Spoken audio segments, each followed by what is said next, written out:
Assalamualaikum warahmatullahi wabarakatuh. Kembali lagi dengan saya Naila. Seperti biasa kita akan berbincang dengan guru kita yang ada di SMK Al-Azhar Sempu.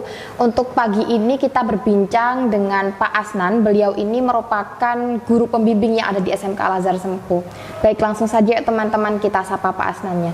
Assalamualaikum Pak Asnan. Waalaikumsalam warahmatullahi wabarakatuh. Kabarnya Pak Asnan gimana? Baik-baik saja, alhamdulillah sehat selalu. Naila. Baik, saya dan teman-teman ingin tahu nih cerita dari Pak Asnan. Untuk pengalamannya Pak Asnan di dunia pendidikan itu seperti apa sih?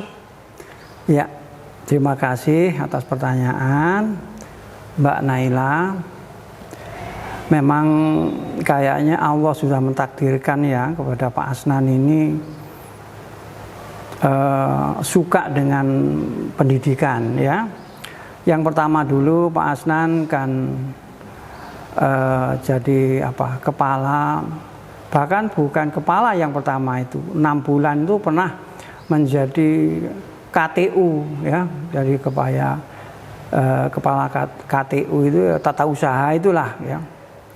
Tapi tidak tahulah Allah itu mentakdirkan menjadikan setelah jadi TU 6 bulan langsung jadi kepala sekolah pada saat itu. Luar biasa, Allah mentakdirkan seperti itu. Kepala SMP Sultan Agung Jambiwangi. Nah, singkatnya cerita, 8 tahun dari kepala SMP Sultan Agung itu, pada saat itu di SEMEA Al-Azhar ini perkembangannya turun begitu, sampai murid hampir habis dan sebagainya. Lalu tidak tahu ceritanya setelah itu saya dipanggil oleh yayasan untuk katakan ya memegang kepala SEMEA. Pada saat itu belum SMK Naila, jadi itu SEMEA Al-Azhar Sempu.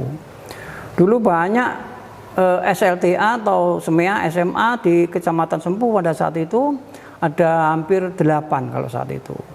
Tapi tidak tahu perkembangan tahun-tahun itu, tahu-tahu yang eksis itu kok SMK Al-Azhar ini ya. Dulu SEMEA menjadi SMK. Jadi Pak Asnan ini menjabat kepala SMK pada saat sebelumnya SEMEA itu. Murid yang pertama itu di sini di SEMEA pada saat itu hampir habis. Ingat saya ini dulu kelas 1-nya 3 anak, lalu kelas 2-nya ini 16 anak, lalu kelas 3-nya itu 7 anak. Ya, sekarang menjadi kelas 10, kelas 11, kelas 12 itu. Jadi sangat sedikit. Lalu untuk fisik bangunannya tidak seperti sekolahan Naila. Ya seperti kandang ayam. Seperti kandang ayam pada saat itu. Ya luar biasa. Lalu ya Allah mentakdirkan, alhamdulillah step by step namanya SMK ini berkembang seperti sekarang ini ya. Lalu seperti apa ceritanya kok secepat itu perkembangan? Tidak cepat sebetulnya, karena Pak Asnan ini jadi kepala SMK ini sudah katakan 30 tahun Naila, 30 tahun. Katakan 89 SK nih Pak Asnan itu untuk jadi kepala SEMEA pada saat itu sampai dengan tahun 19. Jadi kan berapa tahun itu ya? Hampir 30 tahun ya. Nah, ini alhamdulillah. Tuh, itu ceritanya.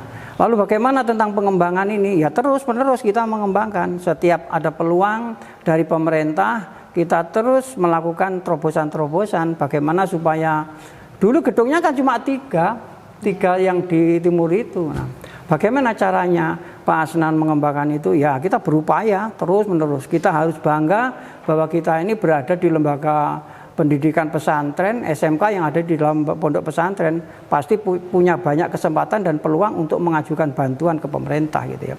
Akhirnya ya sampai sekarang seperti ini, sampai punya ruang podcast lantai 4 ini ya, sampai luar biasa itu. Nah itu diantaranya itu. Terus?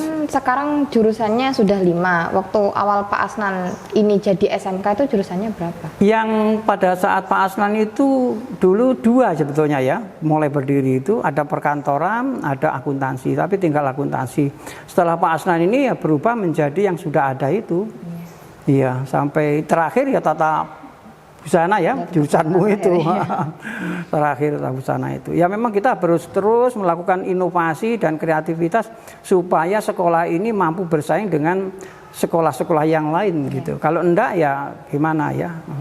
Harus itu, harus berinovasi, berkreasi untuk terus mengembangkan diri gitu. Terus untuk ceritanya Pak Asnan yang sebelum di dunia pendidikan itu kira-kira gimana? Sebelum saya ini di dunia pendidikan, saya dulu pernah magang. Ya ini satu-satunya guru SMK yang telah pernah magang di industri, di perusahaan, ya Pak Asnan ini insya Allah gitu ya.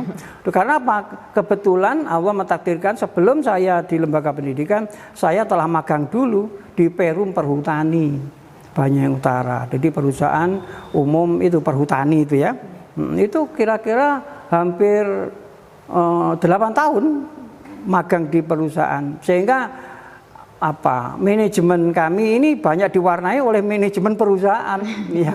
Bagaimana caranya membuat surat, bagaimana cara membuat notulen, ya rapat, bagaimana cara dan lain bentuk-bentuk surat-surat seperti itu. Seperti dulu di Sultan Agung itu, mengapa saya punya banyak skill untuk memanage sebuah lembaga pendidikan kecil pada saat itu karena sudah berpengalaman di dunia industri ya di Perum Perhutani. Kami resign sengaja mengajukan ke pusat untuk resign 1 bulan kira-kira saya dapat surat resmi dari Provinsi Genteng Kali 49 Surabaya. Perum Perhutani Jawa Timur. Ya geger itu, ya terkejut. Mengapa sudah lama di perhutani kok berhenti gitu ya, kok resign, kenapa? Ternyata ya Allah mentakdirkan mungkin memang Pak Asnan ini cocoknya mungkin itu di pendidikan ini ya, sesuai dengan angan-angan hati nuraninya Pak Asnan mungkin gitu. Ya. Untuk kali ini, untuk saat ini kira-kira tugas yang diemban sama Pak Asnan itu tugas. Nah, ini alhamdulillah kita bersyukur dan terima kasih kepada Yayasan Pendidikan Pondok Pesantren. Ini kemungkinan yayasan itu tidak mau kehilangan aset ya, tidak mau kehilangan aset karena pengalaman Pak Asnan ini 8 tahun ditambah dengan 30 tahun, hampir ya 35 lebih ya, tahun untuk jadi kepala sekolah, bukan untuk jadi guru, jadi kepala sekolah. Jadi saya selama di SMK ini dulu SK-nya langsung kepala sekolah gitu. Ya kan heran itu ya. Walaupun sekolah kecil. Tapi kalau untuk Kecamatan Sempu saya pikir bukan kecil loh, SMK Al-Azhar ini besar loh ya. Sudah terkenal di mana-mana ya. Gitu. Itu jadi saya sekarang ini dipercaya oleh yayasan untuk jadi sesepuh. Kalau bahasanya sih litbang katanya, ya, litbang. Nggak tahu litbang itu apa ya?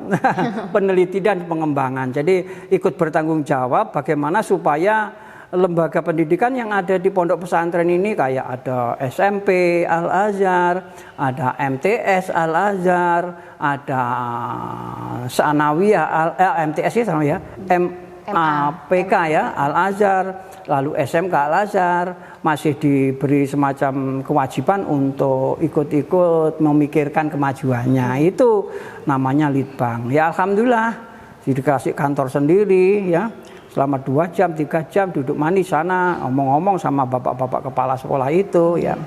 Itu. Jadi itu merupakan hal yang perlu kami syukuri walaupun sudah sepuh, sudah 70 tahun. Jangan 70 tahun ya. Masih ikut-ikut cawe-cawe bagaimana supaya pendidikan di pondok pesantren itu maju kan gitu ya. Nah, itu. Pak Asnan ini kan kepala sekolah terlama ya, di sini. Betul. Terus dari awal masuknya Pak Asnan sampai sekarang itu sejarah perkembangannya SMK itu seperti apa? Banyak ya, kalau diceritakan itu ya perjuangan untuk bagaimana supaya SEMEA Al-Azhar menjadi SMK, lalu fasilitasnya yang 0 sampai dulu seperti kandang ayam dulu, sekarang sudah seperti hotel begini ini ya. Ini memang luar biasa, yaitu kiat-kiatnya yang jelas dulu pernah kok di sini Mbak Naila kita bikin tower itu, ya, ada sekarang masih ada itu, kita bikin radio karena dulu ada seorang yang mengatakan Pak, SMK Al-Azhar mana bisa maju wong tempatnya di dalam, kan gitu ya. Di pondok lagi katanya gitu. Bagi mereka punya pemikiran-pemikiran minor, tapi bagi Pak Asnan lain. Bagi Pak Asnan ini kalau namanya lembaga pendidikan kok di pondok itu mempunyai peluang yang luar biasa. Saya yakin pemerintah itu sangat senang, sangat bangga dan mendorong bagaimana supaya SMK atau sekolah-sekolah di pondok ini memang harus maksimal. Karena apa? Karena di pondok itu punya kelebihan utamanya contohnya akhlaknya, ya karakternya. Anak pesantren itu kan sekarang jadi primadona sekarang, ya. Seperti kamu Naila ya. Seperti kamu kan ya anak pesantren ya. Iya. Jadi idola pemerintah sekarang ini. Karena apa? Diambil akhlaknya saja sudah cukup bagus itu. Apalagi nanti tambah ilmu pengetahuan, sainsnya, literasinya luar biasa. Wow, itu sudah luar biasa ya. Pemerintah senang gitu, pasti dibantu. Iya, pernah dapat bantuan 1M. Lebih 125 juta pada saat tahun 2011. Sampai akhirnya merubah seperti ini Naila. Luar biasa. Sekolah-sekolah lain pernah juga dapat bantuan 2 mobil baru untuk program otomotif itu tahun berapa saya hampir lupa itu ya, luar biasa kan ya. Sampai Pak Camat ke sini lihat mana mobil yang baru dari Blok Agung. Iya, tidak dari pondok-pondok yang besar itu yang dapat mobil 2 itu justru dari Muhammadiyah 1 yaitu Muhammadiyah 2 Genteng sama SMK Al-Azhar di Banyuwangi. 2 sekolahan, bayangkan itu se-Banyuwangi. Luar biasa SMK ini, makanya gitu. Luar biasa. Nah, untuk kiat-kiatnya Pak Asnan nih untuk pengembangan SMK Al-Azhar, sedangkan SMK Al-Azhar kan merupakan SMK yang bernaungan pondok pesantren. Ya, kalau yang saya lakukan selama ini kita kolaborasi dengan pengajaran atau pendidikan yang ada di pondok pesantren Naila ya. Kita cukup bangga karena di pesantren itu syarat dengan pendidikan agama itu, sehingga kita perlu kolaborasi dengan terus di SMK juga begitu, fasilitas yang terkait dengan sains teknologi kita juga memiliki program-program yang istilahnya update gitu. Ini insya Allah kita buka RPL yang TIK ya, buka RPL itu termasuk mungkin pertama di wilayah Banyuwangi bagian selatan ini. Iya, RPL itu ya, terus tambah sekarang TKJ ya, terus tambah tatap muka ini. Jadi kiat-kiat saya selalu berupaya agar bagaimana supaya masyarakat itu tertarik dengan SMK kita ini. Untuk saran dan harap dari Pak Asnan untuk SMK Al-Azhar Sempu dan masyarakat yang ada di luar. Harapan saya kepada masyarakat, kepada siapapun yang mendengarkan podcast ini, siaran kami dari SMK Al-Azhar ini, mari masyarakat kita dukung sepenuhnya pengembangan pendidikan di pondok pesantren kita, wabil khususnya di SMK Al-Azhar Sempu ini kita dukung sepenuhnya, kita manfaatkan semaksimal mungkin sehingga SMK ini betul-betul istilahnya kalau Pak Asnan itu tomorrow must be better, besok harus lebih bagus daripada tahun-tahun ini. Karena apa? Hari-hari ini. Karena apa? Karena fasilitas di SMK Al-Azhar ini menurut ukuran standar SMK sudah lumayan bagus gitu. Kalau tidak dimanfaatkan, nah ini saya pikir rugi masyarakat itu sendiri ya. Mari bersama-sama untuk dikembangkannya. Untuk pertanyaan terakhir nih Pak Asnan, gitu ya, saya dengar dari kakak-kakak alumni yang masih kontak dengan saya, terus mungkin ada beberapa guru juga yang ngomong kalau Pak Asnan itu biasanya memberikan beberapa nasihat-nasihat yang bagus lah. Saya sama teman-teman ingin tahu nasihat dari Pak Asnan, 1 atau 2 gitu. Gitu ya.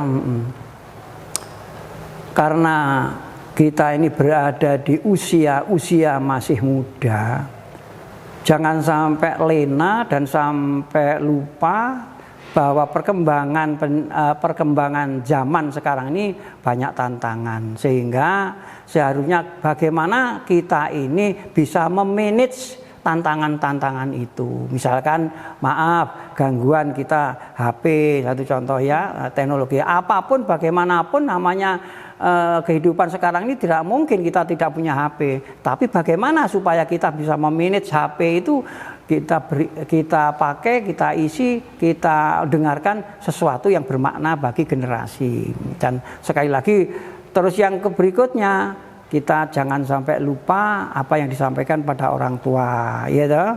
Apalagi orang tua yang menginginkan anak-anak menjadi anak yang berguna bagi semuanya, itu ya. Jadi terus yang berikutnya itu time is learn. Waktu adalah belajar. Dimanapun saja, kapan saja, kita jangan sampai lupa namanya belajar. Karena pendidikan itu nomor satu yang bisa merubah nasib kita ke depan, gitu, ya. Ya. Baik, terima kasih Pak Asnan ya, atas waktunya. Sama-sama. Mohon maaf ya, Naila. Kalau ada kata-kata yang keliru mungkin, yang kurang berkenan, saya mohon maaf. Saya akhiri, assalamualaikum warahmatullahi wabarakatuh. Waalaikumsalam warahmatullahi wabarakatuh. Terima kasih teman-teman karena sudah menemani saya dan Pak Asnan untuk ngobrol ringan hari ini. Kita akan berjumpa lagi di obrolan ringan selanjutnya. Wassalamualaikum warahmatullahi wabarakatuh. Waalaikumsalam warahmatullahi wabarakatuh.